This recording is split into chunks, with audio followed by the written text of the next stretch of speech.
other to believe in you. Here's a little motivation by Because Smoke, others y'all. really have no say in who you will become. Nope. Only you have that say.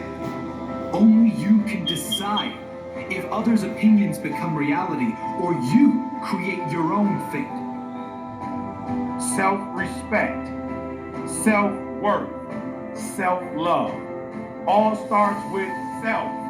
Stop looking outside of yourself for your value.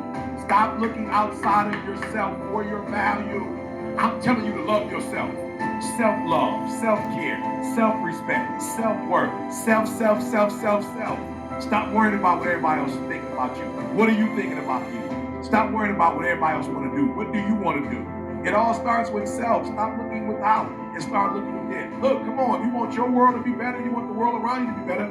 Look, you got to look in the mirror and you got to love you. Say positive stuff to you. Be with you. Why are you scared to be alone? Be with you. Love you. Enjoy you. Because if you can't love and enjoy yourself, and if you can't take care of yourself, nobody's going to take care of you. Remember, small steps, great distances. Now you know. Let's go. You must have, as a basic principle, the determination to achieve excellence in your various fields of endeavor.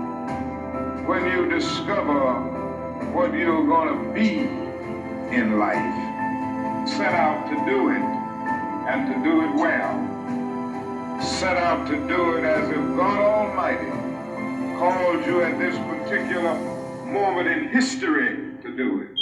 I said, come on, let's get it. See, the whole universe operates by law. Everything moves according to law. It's not an accident that it gets dark at night. If you went out of this hotel in the middle of the night and it was broad daylight, you wouldn't only be shocked, you'd be scared. But normally, you see, we're going by law. Yeah. Well, all our results are in tune with law. And we have the ability. Carnegie put that very well. Any idea that's held in the mind, that's emphasized, that's either feared or revered, will begin to clothe itself in the most convenient and appropriate form available. We've got to study. We've got to study nature. We've got to study what's going on. It was interesting listening to Walter, who is an absolute genius. And he says he has found that artificial intelligence, to understand it, what you're really doing is studying yourself. You need a broad scale vision. You have to know what it is that you're doing with your life, let's say, generally speaking, but more particularly in the next 3 to 5 years. What do you want? What do you want from your friends, your family, your intimate relationships, Set goals. your employment, your Check education, your circle. your care of your mental and physical See if everybody health, on the same page your as you, bro. response to temptations like drug and alcohol use. If you could have what you wanted, if you could lay your life out properly, how would you be functioning across those 7 dimensions? Why would that work for you? Why would it work for your family? And why would it work for the broader community? Then that gives you a reason. And if you have a reason that's well thought through, that you find compelling, so that's a compelling story, let's say, the kind of compelling story a leader might tell, then that will provide you with motivation to do the things that are difficult that you need to do. So that's positive emotion, that motivation. It's a neurochemical system that runs on the chemical dopamine. And it's the neurochemical system that underlies people's willingness to undertake something voluntarily. So we experience most positive emotion in relationship to a goal. And what that means is if you don't have a goal, then you don't have any motivation. And so what that means is you better have your goals well delineated, because that way you'll be maximally motivated.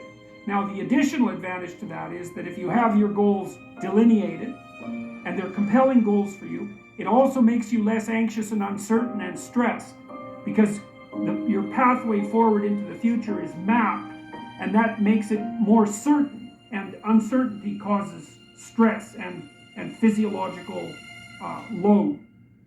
Okay, so you want to have your large-scale vision, you want to have it thought out on a 3 to 5 year basis, you want to have it cover those 7 or so dimensions that we already described.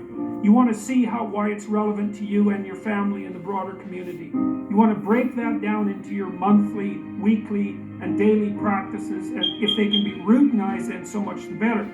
And then that becomes built into you. So what happens neurologically is that when you do something new, you use almost your whole brain. That's a good way of thinking about it, particularly the right side of it, the right hemisphere. And as you practice something, the amount of your brain you use gets smaller and smaller and moves leftward until you basically build a effective little machine at the back that takes care of it automatically. Routinizing things decreases the cognitive and physiological load. It's a big deal. And if you routinize good habits, then they become part of your character and part of what people come to expect of you. I think the thing that people misunderstand about success is they're looking for the easiest way to get there. You know, and it's funny, how many people, books have you read, or I won't say promoted, but had on your show, and everybody goes 5 easy steps, 10 steps to greatness, you know, 8 steps to this, and those steps for success, they're infinite. They are infinite. You cannot count them. It doesn't matter how long you've been doing it. Those steps are constantly shifting. You don't know if they're there. Sometimes you have to trust that the next step is going to be there when you can't even see it. And sometimes when you step on that step, you go right into quicksand. And you got to be able to pull yourself back out of it again. So everybody's looking for these steps, and there are no steps. Those steps never end. And you just can't climb steps.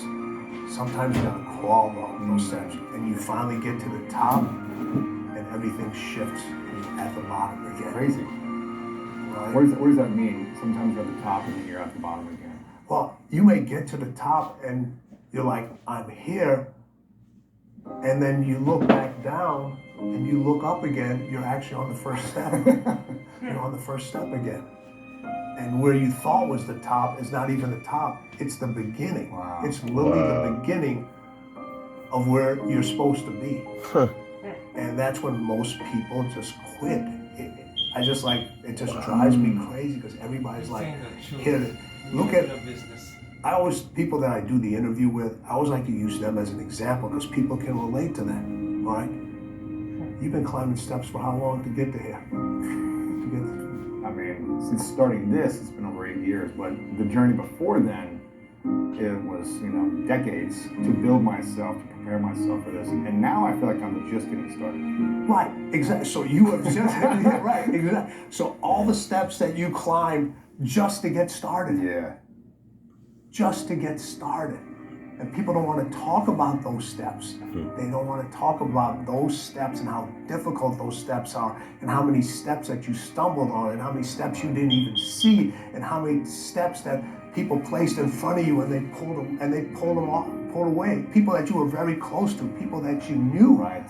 and people that you thought that were like, hey, these people actually have my back. Except, yeah, they did have your back, but they were actually pushing you down the steps. Or stabbing you. Yes.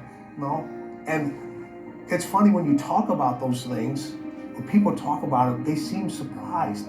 But you should know that in that path, all those things are going to be there.